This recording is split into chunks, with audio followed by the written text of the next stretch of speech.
la wàtte diggante général bu Pikine ak général su fekkee ndeysaan xam nga ni action jar naa moom waaye àtte bi dafa sifflé ba pare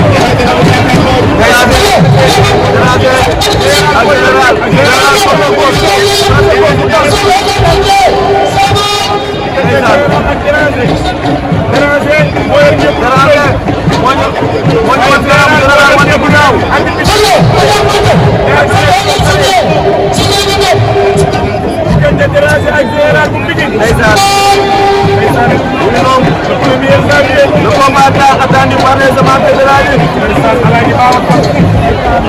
Les amis qui sont de la diaspora, nous sommes aujourd'hui à l'arène nationale. Un combat, un événement organisé par Gaston Production. C'est avec Madame Mère de notre frère qui est à la tête de cette grande structure. Actuellement, nous suivons le combat qui oppose le général de Pikine face au général de la Médina de Café.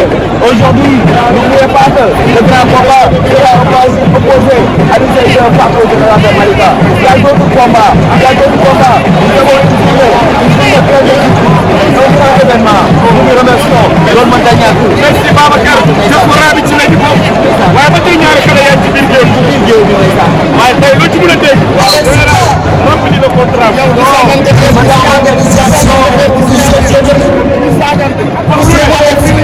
waaye mais melul nag lamb ak signature ak lamb du benn bopp. alaaji melul. ak arrêté le combat. avertissement. avertissement. waaw nee na possibilité. coach bi nee na général la dal. mais d'accord naa ak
macha allah. premier round général moom dominé. boo xoolee chute bi am fekk na am lu suufee. waaw bu nekkoon ci géew bi amaana lamb ji jeex. lamb ji jeex waaye lamb ji yomb. waaw fekk nañu bëri. wax nañu ne déranger da ko ëpp doole lu bari. Médoune loolu la wax. mu ngi bëree consigne. Médoune nee na déranger li mu wax lépp. waaw war a ñëw appliqué. dëgg la waaw peut-être dafa xamuloon ci liñ bëree. waaw général champion la. signature ak lamb su benn biir géew lu bëri affaire. yéen saa nga dégg champion yi magi ne bu arbitre tëjee barrière yi nga xam ne man góor ko see fay boo koy fay. wax nañ dëgg parce que boo xoolee numéro 2 kenn newul ne mën ko daan de. ah waaw loolu dégg naa la de da nga ni déranger li mu wax lépp daa war a appliqué loolu laa wax alaaji Médoune si pour si ma doo kenn. avertissement waat naa. avertissement possibilité. Médoune nee na bu fi yemoon déranger ñàkk na combat bi. mais dëgg la ndax moo tëkk rajo yi. te moom moo ëpp avertissement sax suñu tool nii moom moo ëpp avertissement. déranger wu déranger wu kenn déranger wu. dañuy déranger waaye. déranger wul kenn. déranger wul kenn. déranger wul kenn. waaye jël le premier février. xëy na jëm waaw jëm waaw mais ñu ngi bëri waaye jël le premier février. ah neex. waaye fii de Balla Gaye yow. yaa ngi wax incha allah may ànd ak yéen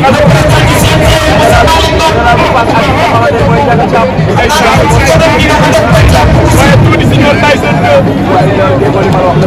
waaye si te anti Maguette Sène waaye Sambala Boucher de ak Guinée Afrique moom mooy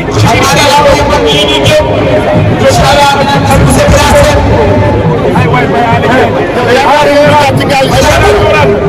général Dourade door na waaye dërëm si bi nii lañ ko bàyyi dërëm ne mbëngu rek waaye yow xamal lu ko dal est-ce que pël yi yow ah mën naa ne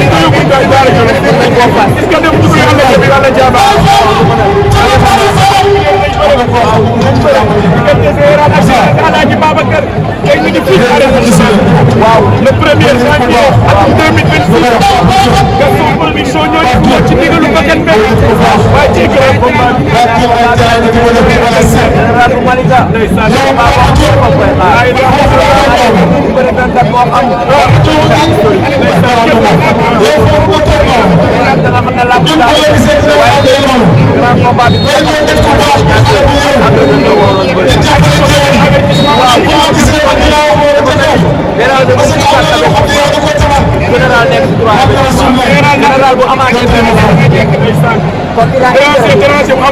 général bu amaatee benn laa bëgg ci ay loxo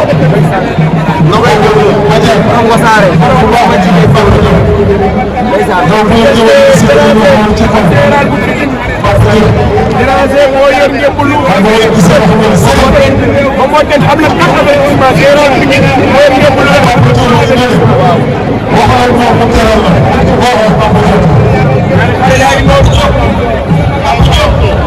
attention ah Général dama bëgg laa ci jéem le coach bi nee na dama gérer nga def dafa war a def tâche moom moo avantage instant yi dafa war a def tâche jaay laa xam waaye yow dérange bi gis nga waaye yow man dérange bi ma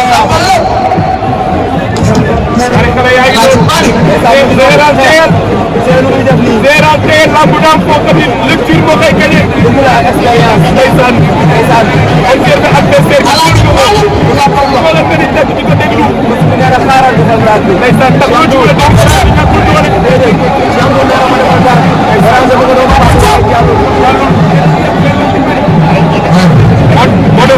moo tax takk rajo yi musiba la fii géew bii lu waay waxoon na ca dellu ndeysaan nee na lu waay waxoon na ca delluwaat waaw ko wax ndeysaan Général ak Général bu Pikine combat bu yàgg ke metti combat bu amateur yi doon xaar waaw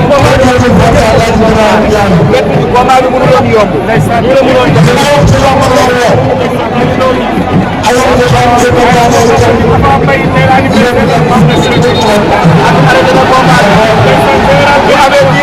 Général mooy daal Général mooy gagné waay mooy gagné Général mooy gagné avec la nation ak lu muy wax day concentré pour ne pas faire des erreurs day dem xool bu baax parce que ki nekk fële mooy noté avertissement yi bu def erreur xool bu baax pour man Général bu ndam di am Général bu Pikine mooy gagné mooy yoon bu ndam di am instant bi parce que Général dafa am trois avertissement kee amoon quatre bu ñu sa avertir rek Général moo gagné daa mel ni Général mooy gagné Sow Fall ak noonu di wala Général di penalty Sow Fall ndeysaan oh Général ndeysaan